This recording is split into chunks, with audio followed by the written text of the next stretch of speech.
Hey, ¿qué tal a todos? Mi nombre es Cristian y el día de hoy vamos a continuar con este curso de programación en C++.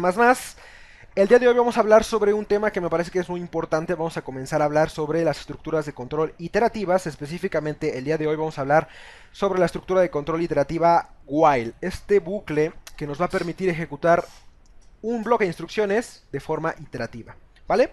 Entonces, para ejemplificar el uso de esta, pues sí, de esta estructura de control, vamos a hacer un programa que genere una secuencia entre dos números. Va a generar una lista de valores entre dos números dados. Entonces, por ejemplo, si el usuario me da como entrada un número 4 y después me da como entrada un número 5 con un tamaño de paso de 0.5, entonces el programa tendría que generar 4, 4.5 y 5. Entonces lo que vemos es que los incrementos los determina el tamaño de paso, que en este caso fue de 0.5. Entonces tenemos que llegar desde nuestro límite inferior hasta el límite superior con un tamaño de paso tal como nos indique el usuario. Entonces para eso vamos a crear aquí dos variables de tipo double, una que se llame límite inferior, una que se llame límite superior. Aquí lo que tienen que notar es que los identificadores de las variables tienen que ser muy claros, es decir, tienen que explicarse por sí mismos. Si yo a esta variable le pongo como nombre X y a esta variable yo le pongo como nombre B, tendría que poner un comentario que diga B es el límite inferior y X es el límite superior, lo cual es muy sucio, es un código muy sucio. ¿Por qué? Porque tengo que comentar algo que se podría evitar poniendo los nombres adecuados a las variables. En este caso, límite superior y límite inferior describen totalmente el propósito de estas variables. Continuemos. Ahora vamos a escribir aquí un mensaje al usuario que diga límite superior no, límite inferior. Aquí el usuario tendría tiempo para introducir esos datos. Vamos a utilizar aquí el flujo de entrada cin, console input, para que el usuario le dé tiempo de ingresar un dato por teclado y después que se almacene en esta variable. Bien, después de eso vamos a copiar estas dos líneas, así, y ahora en vez de introducir el límite inferior, vamos a introducir el límite superior, de esta forma, y ahora en vez de almacenarlo en el límite inferior, como es obvio, vamos a introducirlo en el límite superior, de esta forma. Ok. Ahora nos falta definir otra variable, la cual la podríamos definir aquí, que se va a llamar paso. Recuerden que ustedes pueden definir las variables donde se les dé la gana, no es necesario que esté en el principio. De hecho, yo recomendaría que las utilicen mientras se van utilizando, me parece que es lo más apropiado. Y vamos a introducir otro mensaje que diga lo siguiente: paso, tamaño de paso. Como no se puede escribir la ñ, vamos a poner tamaño. Tamaño. Y con Y, porque me parece que esta es la ñ catalana. Lo vi por ahí en algún video. Tamaño de paso. De esta forma, dos puntos.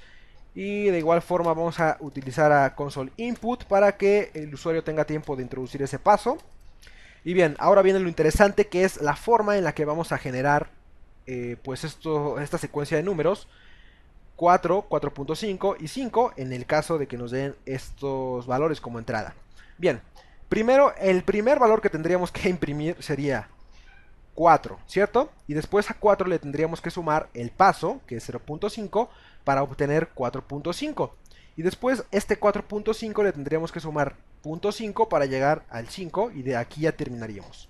Bien, entonces lo que tenemos que hacer es poner, mientras el límite inferior sea menor al límite superior, guión bajo superior, entonces vamos a ir ejecutando un bloque de instrucciones donde vamos a estar imprimiendo el valor del límite inferior, después un salto de línea, y aquí viene lo importante, que es lo que hicimos hace un ratito, poner límite inferior más igual a el step. Entonces, step no, más igual al paso, no se llama step, paso. Bien, entonces, después de que el usuario ya ingresó los datos, vamos a suponer que ingresó 4 y 5 y después ingresó un tamaño de paso de 4.5, entonces vamos a evaluar qué pasaría. Primero, se evaluaría esta condición. ¿El límite inferior es menor al límite superior? Vale, pues sí es. Entonces, vamos a imprimir el límite inferior y después vamos a sumarle lo que tenga paso. Entonces ahora el límite inferior sería límite inferior más paso. Entonces si primero fue 4, ahora el límite inferior sería 4.5. Ahora, 4.5 es menor a 5. Claro, claro que es menor a 5. Entonces se tendría que imprimir 4.5 y después se le sumaría 0.5, lo cual nos daría 5. ¿5 es menor a 5? No. Entonces 5 ya nos imprimiría. Entonces para solventar eso vamos a poner en vez de menor, vamos a poner menor o igual. De esa forma también se imprimiría en algunos casos el límite superior. Bien, con esto en mano ya podremos compilar y ejecutar el programa. No sin antes pues poner aquí otra vez un salto de línea antes y después del ciclo while para que no se amonten ahí los datos de la salida. Vamos a ejecutar el programa. Y bien, vamos a introducir el límite superior. Vamos a poner el ejemplo que comenté ahí en el código, 4 y 5, y con un tamaño de paso de 0.5. Vemos que nos saca por la pantalla 4, 4.5 y 5. Perfecto. Ahora, ¿qué pasa si yo, en vez de introducir en esta sección del límite inferior un límite inferior, introduzco un límite superior? Por ejemplo, 9. Y después introduzco un 7. Vemos que el tamaño de paso, también me falta ponerlo, lo que sea. Vemos que no hay ninguna salida, no se genera ninguna secuencia. ¿Por qué sucede esto? Bueno, sucede por lo siguiente. Yo primero introduje el 9, que es el límite inferior. Después introduje el 7, que es el límite superior. Ahora vamos a evaluar esta condición. El límite inferior, que es 9, es menor o igual a el límite superior, que es 7. 9 es menor a 7, menor o igual a 7. Pues no, entonces nunca se va a ejecutar este bloque de instrucciones. Entonces también podemos rescatar una nueva propiedad de este bucle while, que es que puede ejecutarse 0 o indefinidas veces, ¿vale? Entonces no podemos saber cuántas veces en realidad se va a ejecutar este ciclo while. Bien, vamos a cerrar el programa, vamos a ejecutarlo nuevamente y ahora vamos a introducir, por ejemplo, 10, que llegue a 20, pero ahora con un tamaño de paso de 0.6. Vamos a ver qué pasa. Bien, dice 10, 10.6, 11.2 y después así hasta llegar al 19.6.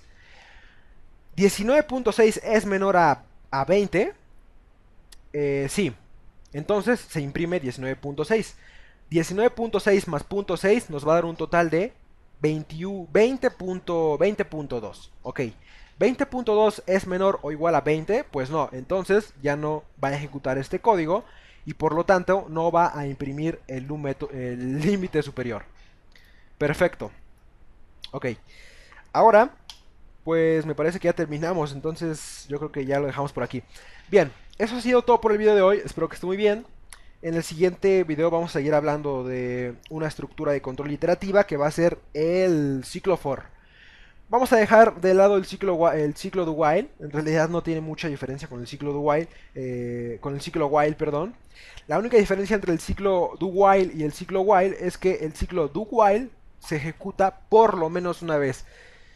Cada vez que escribamos una sentencia do while, vamos a tener la certeza de que se va a ejecutar por lo menos una vez, ¿vale? Perfecto. Ok, hasta aquí lo dejamos por hoy, espero que esté muy bien, nos vemos en el siguiente video y hasta luego, chao, bye.